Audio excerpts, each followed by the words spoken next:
Yang bagus 1, 2, 3, nomor 4 selek. Ya terus ya Bu? Ya, next direncanakan 7 bulan lagi ganti istri ya, ganti aki. Iya. Ganti aki.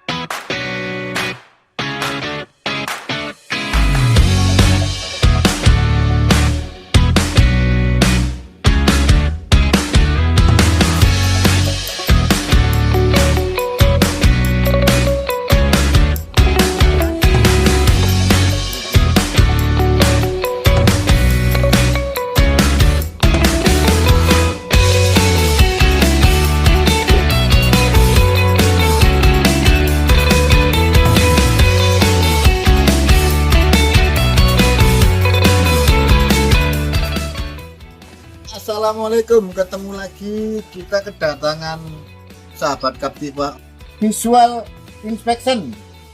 Visual inspection itu kita menguji secara visual, ya kan? Apa aja itu? Satu, saat mesin hidup kita cabut stick oli dan tutup oli, seharusnya tidak ada asap yang keluar. Kalau ada asap yang keluar, halus nggak masalah. Kalau sudah terlalu tinggi, berarti indikasi kompresi bocor. Itu blow by gasnya jadi naik. Ya. Terus secara visual juga menguji ada nggak kebocoran kompresi ke cooling system. Itu karena sangat fatal kalau sampai ada kejadian. Dengan cara tutupnya reservoir diganti dengan balon udara. Nanti mesin dihidupkan. Kondisinya seperti apa? Terus pemeriksaan level oli transmisi. Lakukan pemeriksaan level oli transmisi sesuai dengan prosedur. Lakukan pengujian kualitas minyak rem. Nah, ini alatnya. Setelah diuji, minyak remnya ini kondisinya masih layak pakai atau harus diganti. Pengujian kualitas coolant, ada yang nanti alatnya ya. Coolantnya ini nanti pengujian kualitas untuk menentukan coolantnya ini masih layak dipakai atau harus diganti. Terus pengujian tekanan sistem cooling atau hidrotest, ini alatnya nanti yang dipakai. Pengujian ini dimaksudkan adalah untuk mengetahui kemampuan daripada sistem cooling itu sendiri, masih mampu enggak untuk menerima tekanan kerja akibat panas di sistem cooling itu. Ya, ditutup ini berapa ini? 20 PSI. Tekanan 20 PSI ini akan terlepas ditutup karena ini ada overpressure-nya, ada pengaman overpressure. Jadi sistem ini harus diuji 20 PSI, harusnya tidak boleh ada bocor. Nah, pengujian ini akan sangat berguna apabila ada selang-selang yang sudah mulai mengeras, mulai retak. Dengan diuji, maka kalau tidak mampu dia akan pecah. Lebih baik pecah diuji daripada pecah di jalan, kan begitu kan Pak ya? Nah kalau pecah diuji kan langsung dilakukan perbaikan, langsung dilakukan penggantian. Tapi kalau pecah di jalan namanya mogok. Dan dampaknya apa? Kita nggak tahu, si driver nggak tahu kondisi seperti itu, tahu-tahu nanti mesinnya mati, overheat. Kalau sudah itu nanti biayanya bisa puluhan juta untuk menyelesaikan problem itu. Nah sebelum itu kejadian, langkah rutinnya adalah pengujian hidrotest cooling system. Ini akan dilakukan actuation test by scanner fungsi peralatan listriknya. Semua peralatan listrik yang ada di Captiva ini nanti akan kita lakukan pengujian melalui scanner. Sarana alat belajar kita, scannernya ini. Selama ini yang kita pakai ini merek Lance X431 Pro HD3. Bisa 12 dan 24 volt. 12 volt itu untuk mobil-mobil kecil, 24 volt itu untuk truk dan alat berat. Beli satu koper sudah komplit sama ini, cuman ada beberapa kemarinnya beli sendiri ya, kabel adaptornya ya, menyesuaikan dengan kondisi unit yang mau kita lakukan ini scanning. Kipas radiator nanti, jadi kipas radiator cooling fan itu kan juga tergantung sama kipas ya. Kalau kipasnya muternya bagus ya pendinginannya bagus, kalau kipasnya muternya nggak bagus ya pendinginannya jadi terganggu juga. Nah terus kan nggak bisa kita ngomong wah kipasnya bagus, kipasnya banter, kan nggak bisa seperti itu, kan feeling. Tapi semua harus terukur kan. berapa flow udaranya saat kipas itu berputar, berapa nilainya. Nanti juga akan dilakukan pengujian bertahap, simulasi temperatur, dilakukan pengujian temperatur untuk fan radiator atau fan cooling fan berputar itu mulai dari berapa derajat suhu air, itu nanti akan kita lakukan simulasi juga. Ini bentuk-bentuk pengujian aja yang ada di engine area. Terus yang lainnya apa? Mulai dari ban, suspensi, brake, ya, sistem pengereman, sistem suspensi, sistem kemudi, semua nanti akan kita lakukan inspeksi semua. Dari inspeksi itu nanti akan muncul rekomendasi. Terus berbicara tentang mobil, tidak peduli itu Captiva ataupun apa ya, ataupun truk ataupun mobil apapun lah. Sebetulnya kan gini, boleh saya tanya Pak Didi, nyawanya orang yang di dalam mobil itu diletakkan di mana? Titip di mana kalau saat kita di mobil? Kaki. Bisa. Oke, apalagi? Ada di undersell, apalagi? Ban, apalagi? Rem, apalagi? Nah, intinya dua sistem. Nyawanya orang di dalam mobil itu dititipkan di dua sistem. Sistem kemudi dan sistem rem. Ya, kenyataannya begini. Ada problem sistem transmisi. Akhirnya nggak bisa jalan. Orang sih selamat. Ada problem di engine, ya kan? Mogok, ditowing selesai. Tapi kalau ada problem di sistem kemudi tidak bisa dikendalikan, apa yang terjadi? Accident. Nyawa kita ada di situ. Yang kedua, brake system. Saat brake system tidak berfungsi, kita juga tidak bisa mengendalikan kendaraan. Nah, dengan kondisi seperti itu, maka untuk safety factor jangan lupa, jangan simpan mesin transmisi sama electrical knob. Kemudi brake system adalah nyawa orang-orang yang ada di dalam kendaraan. Itu tolong diperhatikan. Kemudi apa saja? Sistem kemudi itu kan mulai dari yang diputar setir, asnya, reknya, terotnya, ball jointnya, ya kan? Sampai ke sayap-sayapnya itu adalah komponen-komponen untuk sistem kemudi. Rem mulai dari pedal rem atas, ABS-nya, ya kan? Terus master rem bawah atau wheel silindernya, terus sampai dengan kampas remnya itu sendiri. Dan disnya bagaimana, itu kita periksa semua nanti. Mas Angga, lanjut ini pembuktian. Ini tes aki. Kondisi akinya sudah 58% hasil pengujian tadi. Ini ada pilihan, ada baterai tes, ada cranking tes, ada charging tes. Jenis akinya apa? Ini kan aki biasa. Berarti regular float. Ada yang LEVO, ada yang aki kering. Itu banyak pilihannya. Salah milih ya salah data nanti. Kondisi healthy 57%, atau 7 bulan lagi ganti istri ya, ganti aki. Ganti aki. Cranking tes yuk. Yuk.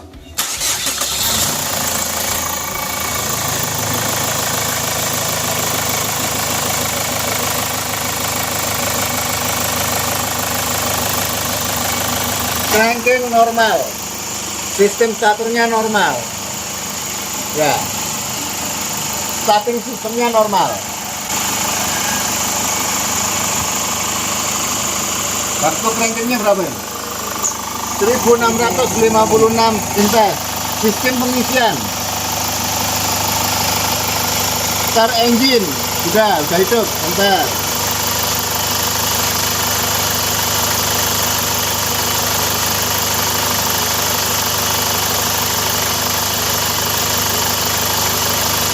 Tahan RPM di 2505 detik.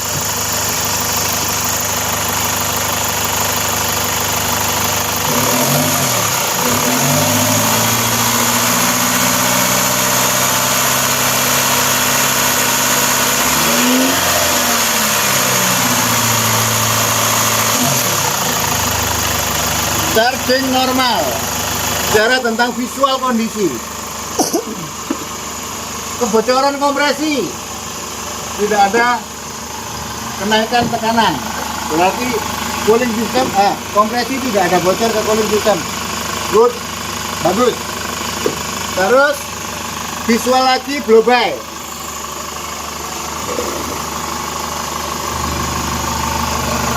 tidak ada asap yang keluar. Kalau oli muncrat sudah biasa karena di situ ada komponen yang berputar. Good, mesin bagus. Overall engine-nya oke.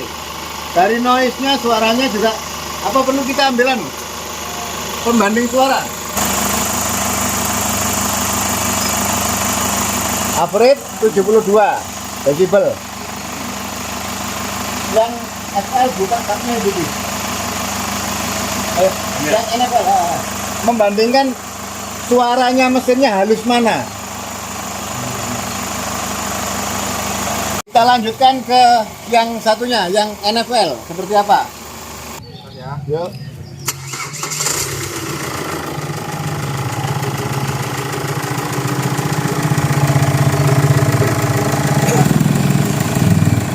Maksimal 80.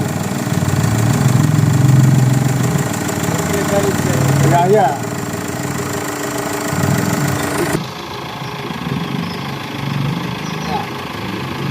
Oke, kan ini pembuktian juga bahwa NFL memang lebih dasar daripada NFL. Ini 2 desibel.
Suatu tes untuk koklem depan.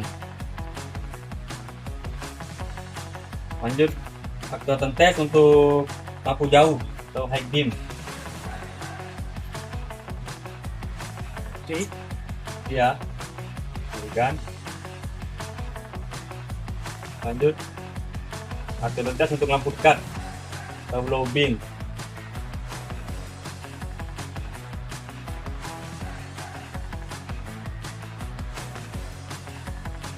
Dan kiri, Good. dan kanan. Akan tes windshield washer pump. Di situ gitu.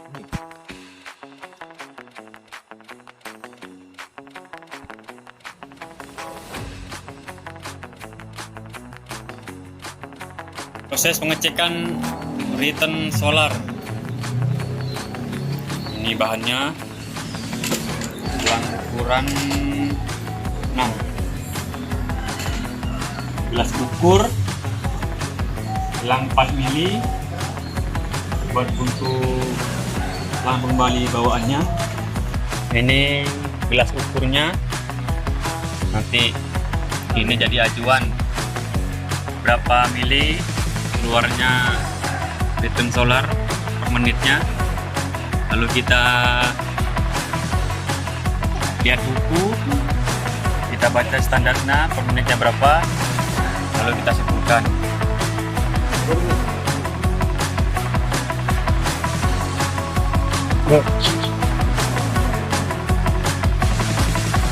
Kita tunggu 2 menit, kita lihat returnnya berapa mili ngalirnya, cek indikator.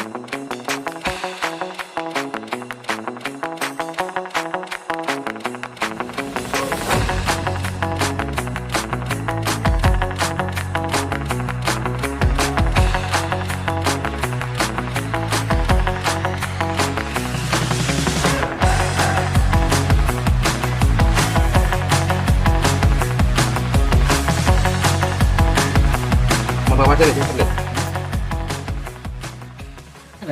Ini yang nomor 4 returnnya Itu dalam 2 menit. dalam 2 menit. Yang bagus 1, 2, 3, nomor 4 selesai.